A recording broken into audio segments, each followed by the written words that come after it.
طارق، يا ليلى، عملت ايه؟ اهو ضغط لحد ما لقيت القضيه كلها. طب كويس، انت فاهم طبعا دي غلطه مش حاجه بسيطه.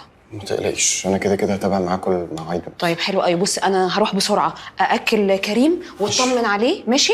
وبعد كده هاجي ابدل معاك عشان انت تعبت طول الليل. يا ستي ولا اي حاجه والله، انا تمام. ما تحمليش هم. ما قلقش. ايه، ممكن تسمع الكلام وتنام عشان ما تتعبش. يا حنينة يا حنينة، لا فيك الخير يا حبيبتي. مالك يا روحي وشك مخطوف كده ليه؟ ويا ترى بقى كنت سهران في ايه امبارح ومحتاج تنام له دلوقتي؟ يا بنتي تقولي ايه؟ انا عارفه يا حبيبي هتقولي ايه والله. فاهمه غلط مش كده؟ بس هو مش الطبيعي ان انا افهم غلط ولا ايه يا طارق؟ هي مش المدام برضه مطلقه وانت شاب وعايش لوحدك؟ بقول لك ايه، ده كده كتير قوي وانا مش هسمح لك. تسمحي لي بقى ولا ما تسمحيليش؟ ده اي حد معدي يفهم كده. ريهام بطلي عك بقى واسكتي. لا مش هسكت يا طارق. ولو انت مكسوف تقول للمدام ان وجودها هنا غير مرغوب فيه عشان سمعتها وسمعتك، يبقى انا اللي اقول لها. انا مش هرد عليكي ولا هنزل استني يا لمستواكي. ليلى، استني يا ليلى. لا بعد اذنك انزلي مستواي عشان نفسي اعرف هتردي عليا تقولي ايه. ريهام اسمعيني بقى عشان صبرت عليكي كتير قوي. البيت ده بيتي، ومن حقي ادخل فيه اللي انا عايزه وقت ما انا عايز. وليلى مش بس ست محترمه وما ينفعش تسمع الكلام اللي هي سمعته ده.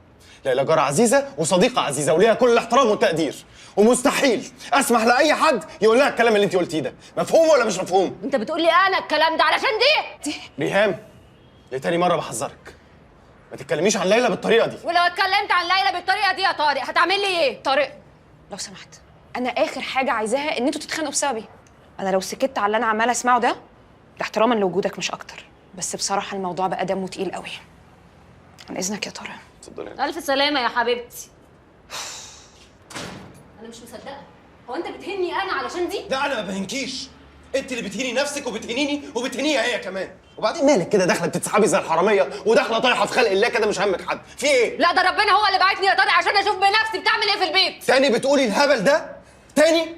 طيب بعيدا عن رايك الغلط في ليلى، هو انت مش شايفه ان مستحيل اصلا اعمل كده؟ طب ما تفسر لي بقى المدام كانت موجوده هنا بتعمل ايه وليه كل ما اجي لك الاقيها قاعده في البيت؟ لا لا لا لا لا لا، انا مش ملزم خالص افسر لك اي حاجه على فكره. وبعدين هو انت دخلتي لقيتينا بنعمل ايه يعني؟ اتنين واقفين على باب البيت زي اي اتنين في الدنيا، لزومه ايه بقى الفيلم اللي انت عاملاه ده؟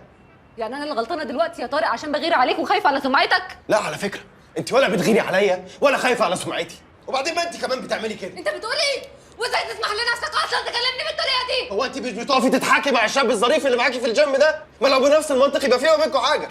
اخرس. ايوه تخرس يا طارق، لان انا ما اسمحلكش تلمح ولو من بعيد ان انا بعمل حاجه زي كده. وبعدين لو مش كفايه ان انا مستحمله وقاعده ساكته طول السنين دي؟ انت اللي مستحمله؟ ايوه انا اللي مستحمله وباجي على نفسي عشان خاطرك انت. وبقول كل شويه معلش استحملي اصبري، ده بكره يتعدل، ده بكره يبقى كويس، بس واضح كده ان مفيش فايده.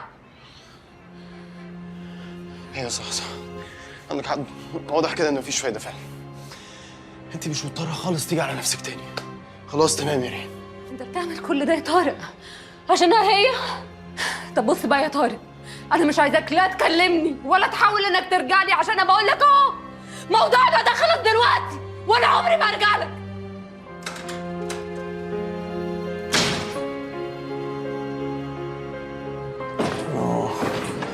انا كل ده هي اللي مستحمله، انا كل ده.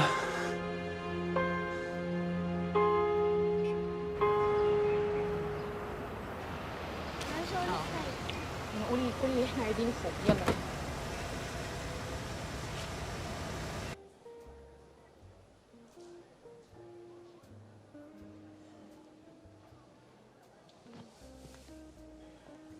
ازيك يا ريم؟ ممكن نقعد نتكلم شويه؟ ملوش لزوم يا طارق، حاجتك اهي. يعني عن إذنك. حتى لو انت قررتي خلاص انك تنهي الموضوع، خلينا نقعد نتكلم اخر مره. ماشي اتفضل سامعك. انت مش شايفه ان اللي ما بيننا كان اكبر بكتير من شويه الهدايا دول؟ ولما اللي ما بيني وبينك اكبر من شويه الهدايا دول ضحيت بيا ليه بكل سهوله كده؟ ريهام انا ما ضحيتش بيكي، انت اللي قررتي تنهي الموضوع مش انا. انا اللي قررت انهي الموضوع؟ ماشي يا طارق، انا اللي قررت انهي، بس انت عملت ايه؟ انت رضيت وما سالتنيش حتى طب انت ايه اللي هيرضيكي؟ طب عايزه انا اعمل ايه عشان نعرف نكمل؟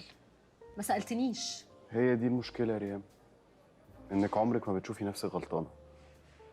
انت كمان شايفه ان انا المفروض اعرف لوحدي انت محتاجه ايه واعمله لك عشان بحبك، ومش من حقي كمان اتناقش فيه او اعترض عليه. ده انا ضغطك قوي بقى يا طارق. اه يا ريان، ضغطاني جدا جدا جدا. وحتى موضوع الغنى ده كل اللي حواليا شايفين انه مهم جدا بالنسبه لي ومهم جدا بالنسبه لمستقبلي، وبيشجعوني وبيقفوا جنبي. واكتر حد في الدنيا المفروض يشجعني ويقف جنبي ويقول لي ما تقلقش خش في الدنيا بصدرك، ما بيعملش كده. انا وضحت موقفي بكل صراحه عن موضوع الغنى ده. قلت لك الاول نبقى مع بعض وبعد كده نشوف موضوع الغنى ده. انا ما منعتكش ان انت تغني يا طارق. ايوه ما منعتيش ان انا اغني، انا كل اللي طلبته ان احنا ناجل. مش سايبه لي فرصه حتى افكر في الموضوع. يا ريان ضغط ضغط ضغط ضغط وطلبات طلبات، ويا ريتها طلبات منك، دي طلبات من اهلك. انا لو هتجوز اهلك مش هيطلبوا مني كم الطلبات دي. اهلي مش هم اللي وصلونا اللي احنا فيه يا طارق. خرج اهلي بره الموضوع ده. نفسي والله العظيم نفسي من اول يوم نفسي اخرجهم بره الموضوع، بس هي دي الحقيقه. هم ضاغطينك وانت ضغطاني، وديكي شفتي النتيجه. مش عارفين نعدي لبعض حاجه، واقفين لبعض على الواحده. ريم هو انت واخده بالك ان احنا تقريبا بنتخانق اكتر ما بناكل وبنشرب في يومنا الطبيعي؟ وانا بقى اللي عامله كل ده، صح؟ انا السبب في كل المشاكل وانت ملاك ما بتغلطش ابدا، صح؟ لا لا انا مش ملاك خالص، مش ملاك، بالعكس انا اكيد غلطت وغلطت كتير كمان. بس انت اللي ما بتعديش حاجه يا ريهام. يعني مثلا موضوع ليلى ده، انت ما غيرتيش من ليلى عشان بتحبيني، انت غيرتي من ليلى عشان هي مين ليلى دي اصلا اللي ممكن تاخدك مني. انا لو حسيت للحظه انك غيرتي عليا عشان بتحبيني والله العظيم ما كنت اتكلمت ولا فتحت بوقي. انا ما غلطتش في موضوع ليلى ده يا طارق. اي واحده كانت في مكاني كانت هتفهم غلط. خلاص يبقى انا كمان من حق افهم غلط في موضوع علي اللي معاكي في الجيم ده. اي تلميح بموضوع علي ده يا طارق مش مقبول. وعلاقتي باي راجل في الدنيا مجرد شغل او صداقه وبس. ولو انت شايف بقى انه بيحصل تجاوزات مني يبقى احنا اصلا قاعدين بنعمل ايه ولا بنقول ايه؟ انا فعلا تعبت يا طارق وما بقتش قادره استحمل. ربنا يوفقك يا طارق.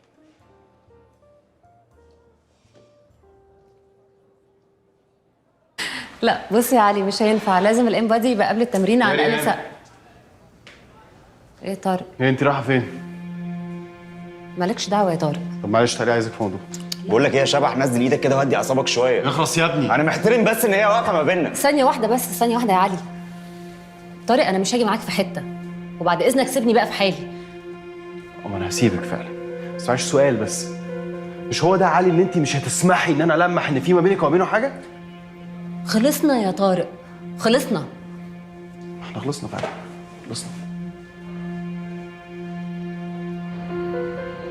طب ايه اخبار ريهام؟ ياه انت لسه فاكره؟ يا سلام، لحد تنسى يعني؟ لا ما نسيتش طبعا، بس زي ما تقولي كده خدت بالي من اللي كلكم كنتوا واخدين بالكم منه وانا لا. ده اللي هو ايه بقى؟ اللي هو بصي، ريهام ما كانتش ما بتحبنيش، لا ريهام كانت بتحبني، ويمكن كانت بتحبني اكتر ما انا بحبها بكتير كمان. بس كانت بتحبني حب مشروط. بمعنى ان ريهام عايزه طارق، بس عايزه طارق بامكانيات معينه، فطارق بقى معاه الامكانيات دي تمام، معوش الامكانيات دي تمام برضه، بس هفضل على دماغه لحد ما يبقى معاه الامكانيات دي. فاهمه قصدي؟ فاهمه. الحمد لله على السلامه. الله يسلمك. ايه البهجه اللي على خلقتك دي؟ انا؟ لا انا لا خالص. طب اشغل لك ايه طيب؟ تسمعي عبد الرحمن محمد مثلا، تسمعي فيروز، تسمعي حاجه من الحاجات دي؟ انا اتاخرت ولازم اروح. ماشي روح. روح. ماشي.